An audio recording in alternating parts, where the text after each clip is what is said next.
Hello friends, Sukumar Pushpa 2ని 3.5 గంటలు engage అయ్యే విధంగా ఎలా తీశారో నాకైతే అర్థం అవ్వట్లేదు భయ్య. పుష్ప 2 చూసేటప్పుడు ఆ 3.5 గంటలు ఎలా గడిచిందో తెలియలేదు. ఈ గేమ్ చేంజర్ చూసేటప్పుడు ఈ 2.5 గంటలు ఎలా గడపాలో తెలియలేదు. ఇంకా అవలేదురా అనే ఫీలింగు చాలాసార్లు వచ్చింది భయ్య. నేనైతే ఒక 10 సార్లు అయినా ఫోన్ చూసుకుంటూ ఉండేవాడిని, ఎప్పుడు అవుతుందిరా అని. రామ్ చరణ్ యొక్క యాక్షన్ బాగుంది, యాక్టింగ్ బాగుంది, పర్ఫార్మెన్స్ బాగుంది. అది ఒక్కటి మాత్రమే బాగుంది, మిగతా అన్నీ కూడా మైనస్సే. ఈ గేమ్ చేంజర్ మూవీలో మైనస్లు అనేవి బాగా ఎక్కువైపోయినాయి భయ్య. వాటిలో ఒక 10 మైనస్లు అనేవి ఈ వీడియోలో చెప్తాను. ఫస్ట్ మైనస్ అంటే ఈ మూవీకి డైరెక్టర్ శంకరే భయ్య. శంకర్ ఒకప్పుడు గొప్ప గొప్ప సినిమాలు తీశాడు, మెసేజ్ ఓరియంటెడ్ సినిమాలు తీశాడు. కానీ ఇప్పుడు శంకర్ అయితే మార్పు చెందాల్సిన అవసరం వచ్చింది. ఎప్పుడో మెసేజ్ ఓరియంటెడ్ సినిమాలు తీస్తే జనాలు చూస్తారని ఇప్పుడు కూడా చూస్తారనుకోవడం అయితే అవివేకమే భయ్య. అప్పటికి ఇప్పటికీ కూడా ఆడియన్స్లో చాలా మార్పు అనేది వచ్చింది. చాలామంది చేతుల్లో ఇప్పుడు మొబైల్ అనేది ఉంటుంది. వాళ్ళకి ఏ సందేశం వచ్చినా వెంటనే ఆన్లైన్లోకి వెళ్ళిపోతున్నారు, గూగుల్లోకో యూట్యూబ్లోకో ఇంకెక్కడో దిగి వెళ్ళి సెర్చ్ చేసి తెలిసేసుకుంటున్నారు. వాళ్ళకి ప్రజెంట్ తెలుసు సిస్టమ్ ఎలా నడుస్తుంది, రాజ్యాంగం ఎలా నడుస్తుంది, ఒక సీఎంని ఎలా ఎన్నుకుంటారో ఇవన్నీ కూడా వాళ్ళకి తెలుసు. మళ్ళీ మీకు కనువిప్పు కలిగించేస్తాను, మీకు మెసేజ్లు ఇచ్చేస్తాను అనే విధంగా రొటీన్ స్టోరీని పట్టుకుని వస్తే ఖచ్చితంగా ఈ మూవీ అయితే జనాలకు ఎక్కదు. ఈరోజు అదే జరిగింది. శంకర్ అయితే తన ఫార్మాట్ను మార్చుకుని నేటి ట్రెండ్ ఫార్మాట్లోకి వచ్చేసి ఆడియన్స్ ఏదైతే కోరుకుంటున్నారో దాంట్లోకి అయితే వచ్చేది భయ్య. ప్రజెంట్ అయితే ఆడియన్స్ కొత్త వరల్డ్ బిల్డింగ్తో మూవీని చూడాలనుకుంటున్నారు. తెరపైన కొత్తగా కనిపించాలి వాళ్ళకి. ఓ కల్కి లాగో, సలార్ లాగో, లేకపోతే మొన్న వచ్చిన దేవరా లాగో కొత్త వరల్డ్ బిల్డింగ్ అనేది కనిపించాలి. దేవరాకి మిక్సిడ్ టాక్ వచ్చిన 500 కోట్ల వరకు గ్రాస్ వచ్చిందంటే ఆ వరల్డ్ బిల్డింగే కాపాడింది. డిఫరెంట్ వరల్డ్ బిల్డింగ్లో ఆ మూవీని తీయటం వల్ల ఆ మూవీ అయితే గట్టెక్కింది. మరి ఇప్పుడు ఈ గేమ్ చేంజర్ మూవీ గట్టెక్కుతుందంటే నాకైతే కష్టం అనిపిస్తుంది భయ్య. మరి ఆ బ్రేక్ ఈవెన్ డీటెయిల్స్ అన్నీ కూడా తర్వాత వీడియోలో తెలుసుకుందాం. ప్రజెంట్ అయితే మైనస్ పాయింట్లు కాబట్టి మైనస్ పాయింట్ల గురించి చూద్దాం. ఇక గ్లోబల్ స్టార్ రామ్ చరణ్ ఈ మూవీలో ఐఏఎస్ కింద యాక్ట్ చేశాడు. మరి ఐఏఎస్ అంటే అతను డిస్టిక్కే ప్రథమ పౌరుడు. మరి అతని కనుసైకిల్లోనే మొత్తం అంతా కూడా నడుస్తుంది. మరి ఓ పక్కన శంకర్ ఏమో మెసేజ్ ఓరియంటెడ్ సినిమాలు తీస్తూ ఉంటాడు, లంచం అలాంటివి తీసుకోకూడదని చెప్తూ ఉంటాడు. అలాంటి వ్యక్తి డైరెక్షన్లో వచ్చిన ఐఏఎస్ ఆఫీసరు ఈ విధంగా ఓటుకి డబ్బులు తీసుకోండి అని చెప్తాడు భయ్య. ఓటుకి నోటు తీసుకోండి అని చెప్తాడు. 2000 తీసుకోవద్దు, 20,000 తీసుకోండి అని చెప్తాడు. అది వేరే డైరెక్టర్ సినిమాలో వచ్చినా నేనైతే యాక్సెప్ట్ చేయదని, కానీ సినిమాటిక్ లిబర్టీ అనుకుని ఈ విధంగా శంకర్ డైరెక్షన్లో ఒక ఐఏఎస్ ఆఫీసర్ చేత ఈ డైలాగ్ చెప్పించడం అయితే నాకైతే అసలు నచ్చలేదు. అదేవిధంగా మరో మైనస్ పాయింట్, డ్రోన్లతో ఈవీఎం ప్యాడ్లని ఎత్తుకెళ్లే సీన్ భయ్య. అది కూడా ఐఏఎస్ ఆఫీసరే చేస్తాడు. రామ్ చరణ్ ఆ విధంగా చేస్తాడు. అది కూడా రౌడీలకు భయపడి. అవసరమైతే ఫోర్స్ చేతిలో ఉంటుంది. ఐఏఎస్ అంటే మామూలు పవర్స్ ఉండవు. అంత ఫోర్స్ పెట్టుకుని ఆ రౌడీల్ని అరెస్ట్ చేయించడమో లేకపోతే కొట్టించడమో ఎటువంటి ఏమీ చేయకుండా డ్రోన్లతో ఈవీఎం ప్యాడ్లను ఎత్తుకెళ్ళటం నాకు చాలా కామెడీగా అనిపించింది భయ్య. అసలు ఈవీఎం ప్యాడ్లని డ్రోన్లతో ఎత్తుకెళ్ళిపోతానో లేకపోతే నా ఇష్టం వచ్చినట్టు పట్టుకెళ్ళిపోతాను అంటే అసలు కుదరదు.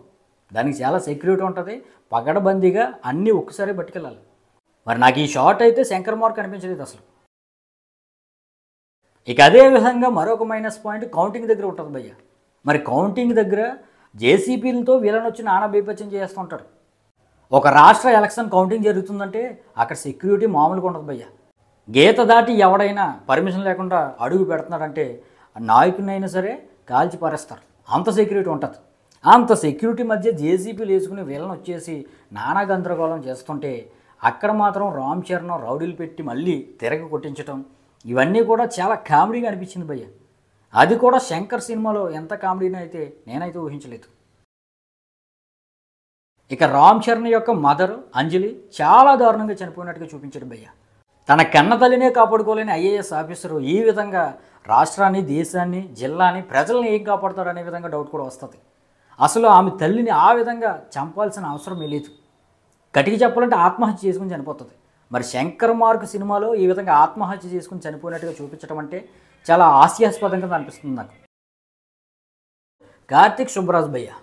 మరి ఈయన ఎవరు అనుకుంటున్నారా? ఈయనైతే తమిళ టాప్ డైరెక్టర్. పిజ్జా అనే మూవీ తీశాడు. మరి ఈయనైతే ఈ మూవీ కథ ఇచ్చాడు. మరి ఎంత అవుట్డేటెడ్ కథ ఎలా రాశాడు సుబ్బరాజు నాకైతే అర్థం అవ్వట్లేదు.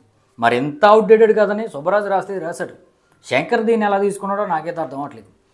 పోనీ శంకర్ తీద్దాం అనుకున్నాడు, దిల్ రాజు ఎలా ఒప్పుకున్నాడో నాకు అసలు అర్థం అవ్వట్లేదు.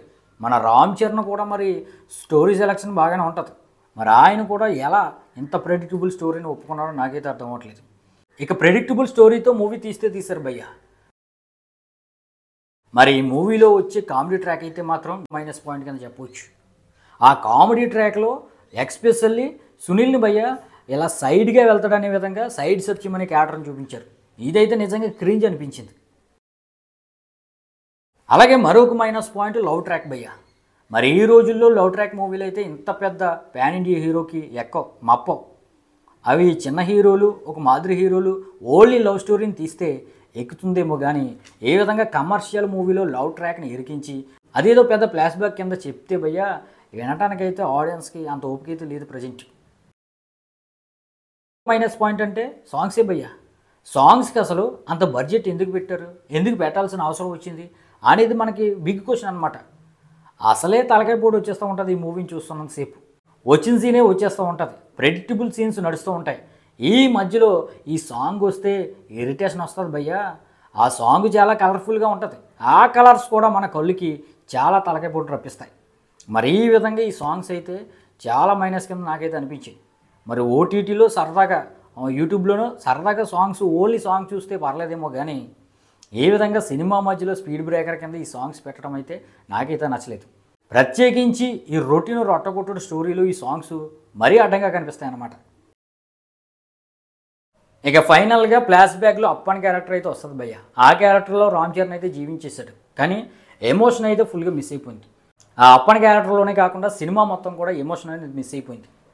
ఒక మూవీ బ్లాక్ బస్టర్ హిట్ అవ్వాలంటే ఖచ్చితంగా ఎమోషన్ అనేది ఇంపార్టెంట్.